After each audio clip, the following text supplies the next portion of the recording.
Cover pa rin daw siya nang ginawa nilang taping sa Korea para sa Beauty Empire. Kasama sina Choi Bo-min, Aaron Maniego, and Kailin Alcantara. Ay, nako, sobrang saya, sobrang saya.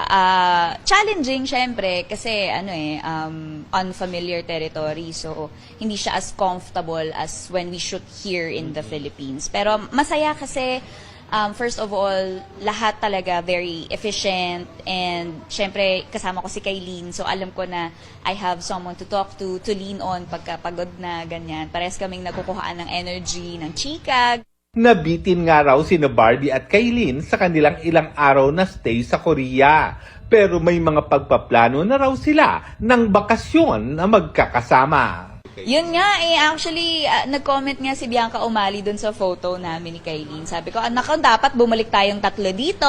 Oo, masaya to. Ano naman kaya ang pinaka na-enjoy ni Barbie sa Korea?